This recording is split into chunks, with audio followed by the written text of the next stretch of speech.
Extra earning YouTube চেনেললৈ আপোনালোকক স্বাগতম জনাইছোঁ।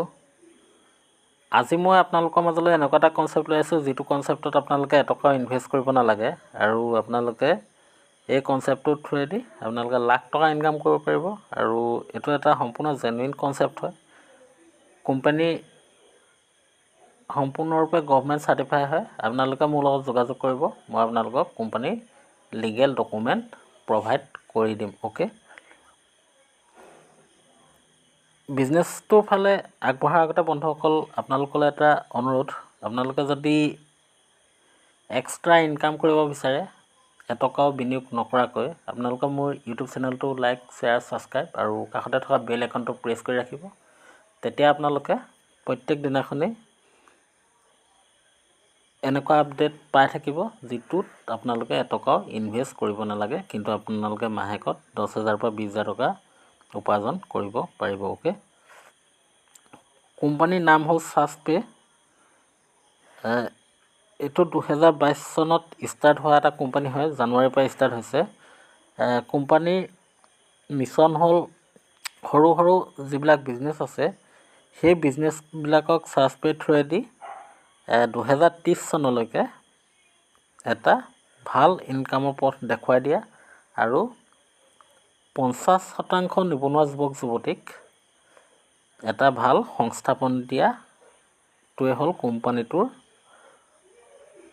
মূল লক্ষ্য। ইয়াত আপোনালোকে কেনেকৈ ইনকাম কৰিব পাৰিব? Recharge income, DTH recharge income, electricity bill, water bill, insurance, gas booking, internet bill, EMI, FASTag recharge, insurance buy, all ticket booking, money transfer. Okay, এইবিলাক বৰ্তমান সময়ত এভেইলেবল আৰু বহুতো ছাৰ্ভিচ আছে। তাৰ বিষয়ে মই আপোনালোকক ভিডিঅ'টো শেষত জনাই দিম। ইয়াত আপোনালোকে লোন ল'ব পৰাও এটা ফেচিলিটি আছে। অ'কে, ইয়াত ৰিচাৰ্জ ইনকামটো আপোনালোকে কেনেকৈ পাব? যদি আপোনালোকে এয়াৰটেল ৰিচাৰ্জ কৰে তেতিয়াহ'লে আপোনালোকৰ 859 টকা যদি আপোনালোকে ৰিচাৰ্জ কৰে তেতিয়াহ'লে 1% কমিশ্যনকৈ আপোনালোকৰ 8 টকা 59 পইচা আপোনালোকৰ ৰেহাই হ'ব, অৰ্থাৎ আপোনালোকে 850 টকা পে'মেণ্ট কৰিলেই হৈ গ'ল। ইয়াত এয়াৰটেল হওক, ভোডাফোন হওক, Jio', BSNL, Airtel dish TV আপোনালোকে যদি 300 টকা ৰিচাৰ্জ কৰে তেতিয়াহ'লে 1% কমিশ্যন হিচাপত আপোনালোকে 3 টকা কাট খাই 297 টকা আপোনালোকে ৰিচাৰ্জ কৰিলে হৈ গ'ল। এইটো আপোনালোকে কেছবেক হিচাপে পাব যদি আপোনালোকে নিজে ৰিচাৰ্জ কৰে। অ'কে, ইয়াত আপোনালোকে যদি আপোনালোকে বিল পে'মেণ্ট কৰে, আপোনালোকে 1000 টকা যদি আপোনালোকে বিল পে'মেণ্ট কৰে, 1000 টকা বিল পে'মেণ্ট কৰাৰ লগে লগে আপোনালোকে 1000 টকা আপোনালোকে বিল পে'মেণ্ট কৰিব নালাগে। 0.20%কৈ আপোনালোকে 998 টকা আপোনালোকে বিল পে'মেণ্ট কৰিলেই হৈ গ'ল। অ'কে, বৰ্তমান সময়ত শ্বপিং পৰ্টেলটো আপকামিং। যদি আপোনালোকে 1000 টকা শ্বপিং কৰে তেতিয়াহ'লে আপোনালোকে 980 টকা পে' কৰিব লাগিব আৰু ট্ৰেভেলটো আপকামিং। আপোনালোকে 500 টকা যদি ট্ৰেভেলিঙত আপোনালোকে টিকেট বুক কৰে 1%কৈ আপোনালোকে 5 টকা ৰেহাই পাব। অ'কে, বৰ্তমান সময়ত বন্ধুসকল আপোনালোকে জানে যে গুগল পে', ফোনপে' থ্ৰুৱেদি যদি আপোনালোকে ৰিচাৰ্জ কৰে আপোনালোকৰ পইচা ওলোটাই কাটে, কিন্তু এই কোম্পানীটোৰ থ্ৰুৱেদি যদি আপোনালোকে ৰিচাৰ্জ কৰে তেতিয়াহ'লে আপোনালোকৰ কেছবেক পোৱাৰ লগতে আপোনালোকে টীমৰ পৰাও ইনকাম পাব। কেনেকৈ টীমৰ পৰা ইনকাম পাব মই আপোনালোকক সবিশেষ জনাই দিছোঁ। আপোনাৰ ফাৰ্ষ্ট লেভেলত যদি 10জন মেম্বাৰ থাকে, যদি এজনে 349 টকাকৈ প্ৰত্যেক মাহে ৰিচাৰ্জ কৰে, 50 পইচা হিচাপত 17 টকা 45 পইচা আপোনালোকে পাব সেই 10জন ব্যক্তিৰ পৰা। আৰু সেই 10জন ব্যক্তিয়ে যদি 10জন মেম্বাৰক প্ৰভাইড কৰে এই বিজনেছটোৰ বিষয়ে, 100জন মেম্বাৰ হ'ব। 100জন মেম্বাৰৰ পৰা 0.20%কৈ আপোনালোকে 69 টকা 80 পইচা আপোনালোকে কমিশ্যন পাব। আৰু সেই 100জন মেম্বাৰ যদি 1000জন মেম্বাৰ প্ৰভাইড কৰে 0.20%কৈ আপোনালোকে 698 টকা পাব। অৰ্থাৎ 7টা লেভেল যদি আপোনাৰ টিমে কাম কৰে তেতিয়াহ'লে 3,49,000 টকা আপোনালোকৰ ইনকাম হ'ব। যদি আপোনালোকৰ 20%টো কাম হয় তেতিয়াহ'লে আপোনালোকে এটকাও বিনিয়োগ নকৰাকৈ মাহেকত আপোনালোকে 10,000 টকা ইনকাম কৰিব পাৰিব। এটকাও ইনভেষ্ট ইয়াত কৰিব নালাগে। আৰু বন্ধুসকল, প্ৰত্যেকজন ব্যক্তিয়ে আজিকালি নিজৰ মোবাইলৰ পৰা ৰিচাৰ্জ কৰে। আপোনালোকে ইজিলি ইয়াত কামটো কৰিব পাৰিব, যিহেতু ইয়াত ইনভেষ্ট কৰিব নালাগে। ছাৰ্ভিচ কামিং চুন, bus, flight, hotel referral level commission. যদি আপোনাৰ ফাৰ্ষ্ট লেভেলৰ 10জন ব্যক্তি থাকে, 10জন ব্যক্তিয়ে যদি 500 টকাকৈ আপোনাৰ ধৰি ল'লোঁ বাছ, ফ্লাইট বা হোটেল টিকেট বুক কৰিলে, তেতিয়াহ'লে আপোনালোকৰ 50 পইচাকৈ 25 টকা আপোনালোকৰ কমিশ্যন থাকিব। অৰ্থাৎ 7টা লেভেলত আপোনালোকৰ 1.5 কোটি টকা আপোনালোকৰ কমিশ্যন থাকিব। কিন্তু বন্ধুসকল, ইয়াতো যদি 20% কাম হয় আপোনালোকৰ 20,000 টকা মাহেকত ইয়াৰ পৰা উপাৰ্জন হ'ব। Okay, service upcoming on demand service. Okay, এইটো এটা বহুত ধুনীয়া কাম হয়।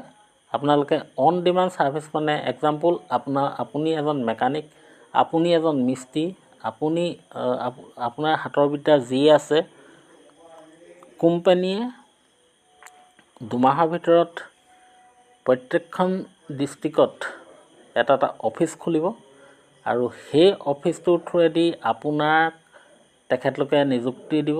এক্সাম্পল, আপুনি এজন মেকানিক, তেখেতলোকে অৰ্ডাৰ ল'ব আৰু সেই অৰ্ডাৰ মৰ্মে আপুনি গৈ কামটো যদি কৰি দিয়ে, আপোনাক এক্সাম্পল আপোনাৰ যিজন ফাৰ্ষ্ট লেভেল মেম্বাৰ হ'ব, তেখেতে ধৰি ল'লোঁ 500 টকাৰ এটা কাম কৰি দিলেগৈ কোম্পানীৰ থ্ৰুৱেদি গৈ। তেতিয়া যদি 10জন ব্যক্তিয়ে সেই কামটো কৰিব যায়, এক্সাম্পল কোনোবা এজন মেকানিক, কোনোবা এজন মিস্ত্ৰী বা তেনেকুৱা কিছুমান ধৰক হাতৰ বিদ্যা থকা মানুহে যদি আপোনাৰ 10জন তেনেকুৱা মানুহ আপোনাৰ ডাউন লাইনত থাকে, যদি তেখেতলোকে 500 টকাকৈও কোম্পানীৰ থ্ৰুৱেদি যিকোনো এটা কাম কৰিব যায়, তেতিয়াহ'লে 0.50% কমিশ্যনকৈ আপোনালোকে 25 টকা পাব আৰু 7টা লেভেলত 1.5 কোটি টকা আপোনালোকে এনেকৈ উপাৰ্জন কৰিব পাৰিব। বন্ধুসকল, এটা কথা মনত ৰাখিব, বহুতৰ হাতৰ বিদ্যা আছে কিন্তু বৰ্তমান সময়ত বেকাৰ বহি আছে। কিন্তু এই কোম্পানীটোত যদি আপোনালোকে কাম কৰে, আপোনালোকক কাম উলিয়াই দিব। তাৰ বাবে আপোনালোকে ডকুমেণ্টছ জমা কৰিব লাগিব যে আপুনি এজন মিস্ত্ৰী, আপুনি এজন মেকানিক বা আপোনাৰ যিয়ে হাতৰ বিদ্যা নাথাকক, আপুনি ৰং পেইণ্টৰ কাম কৰে। আপোনালোকে ডকুমেণ্টছ চাৰ্টিফাই কৰাৰ লগে লগে যিহেতু প্ৰত্যেকখন ডিষ্ট্ৰিক্টত কোম্পানীয়ে এটা অফিচ খুলিব আৰু সেই অফিচৰ থ্ৰুৱেদি যিমানখিনি কনষ্ট্ৰাকশ্যনৰ কাম হ'ব, আপোনালোকক তাত এপইণ্টমেণ্ট কৰিব। কিন্তু এটা কথা মনত ৰাখিব, আপোনালোক এই কোম্পানীটোৰ ইউজাৰ হ'লেহে এপইণ্ট কৰিব, নহ'লে কিন্তু আপোনালোকক এপইণ্ট নকৰে। এইটো এটা বহুত ডাঙৰ ছাৰ্ভিচ। বৰ্তমান সময়ত নেটৱৰ্ক মাৰ্কেটিঙত এনেকুৱা ছাৰ্ভিচ কোনো কোম্পানীয়ে দিব পৰা নাই। এইটো 2 মাহৰ ভিতৰত ষ্টাৰ্ট হৈ যাব। তাৰপিছত আহি গ'ল শ্বপিং ৰেফাৰেল ইনকাম। এক্সাম্পল, আপোনাৰ 10জন ব্যক্তি আছে, সেই 10জন ব্যক্তিয়ে যদি 500 টকাকৈ শ্বপিং কৰে, তেতিয়াহ'লে আপোনালোকে 0.50কৈ 25 টকা আপোনালোকে পাব। 7টা লেভেল যদি আপোনালোকে আপোনাৰ টিমে শ্বপিং কৰে, তেতিয়াহ'লে আপোনালোকে 1.5 কোটি টকা আপোনালোকে শ্বপিঙৰ নামৰ পৰা পাব। এমেজন, ফ্লিপকাৰ্টত বৰ্তমান সময়ত যুৱক যুৱতীয়ে শ্বপিং কৰিয়ে থাকে আৰু ইয়াতো এমেজন, ফ্লিপকাৰ্টে টাই আপ হ'ব 2 মাহৰ ভিতৰত। অৰ্থাৎ আপোনালোকে এই ফোনটোৰ থ্ৰুৱেদি এমেজন, ফ্লিপকাৰ্টত শ্বপিং কৰি মানে আপোনালোকে নৰ্মেলি শ্বপিং কৰা লিখিয়াকৈ এমেজন, ফ্লিপকাৰ্টতে শ্বপিং কৰিব পাৰিব। কিন্তু এই এপটোৰ থ্ৰুৱেদি আপোনালোকে এমেজন, ফ্লিপকাৰ্টত শ্বপিং কৰিলে আপোনালোকে কেছবেক পাব আৰু আপোনালোকৰ টিমৰ পৰাও আপোনালোকে ইনকাম কৰিব পাৰিব। এইটো এটা বহুত ডাঙৰ অপৰচুনিটি হয় আপোনালোকৰ কাৰণে। তাৰপিছত আহি গ'ল store onboarding referral level income. Okay, store onboarding referral income মানে হ'ল কি আপোনালোকে 10খন দোকান যদি আপোনালোকে চাৰ্চ পেজ জৰিয়তে অনবোৰ্ডিং কৰিব পাৰে, আপোনালোকে যদি বেনাৰ লগাব পাৰে চাৰ্চ পেজ থ্ৰুৱেদি, আপোনালোকে সেই দোকানকেইখনৰ পৰা এইটো ওৱান টাইম কমিশ্যন হয়, সেই দোকানকেইখনৰ পৰা আপোনালোকে এখন দোকানৰ পৰা আপোনালোকে 50 টকাকৈ পাব। যদি আপুনি 10খন দোকান অনবোৰ্ডিং কৰে তেতিয়াহ'লে আপোনালোকে 50 টকাকৈ 10খন দোকানৰ পৰা আপোনালোকে 500 টকা পাব। এইটো ওৱান টাইম কমিশ্যন হয়। যদি 7টা লেভেলত আপোনালোকে চায় তেতিয়াহ'লে যদি সেই 7টা লেভেলৰ মেম্বাৰে যদি অনবোৰ্ডিং কৰিব পাৰে, জাষ্ট দোকানখনত চাৰ্জ পে ৰেজিষ্ট্ৰেশ্যন কৰোৱাব লাগে। কৰোৱাৰ বিনিময়ত তেখেতলোকৰ চেলিং বাঢ়ি যাব আৰু আপোনালোকৰ বেনিফিট হ'ব।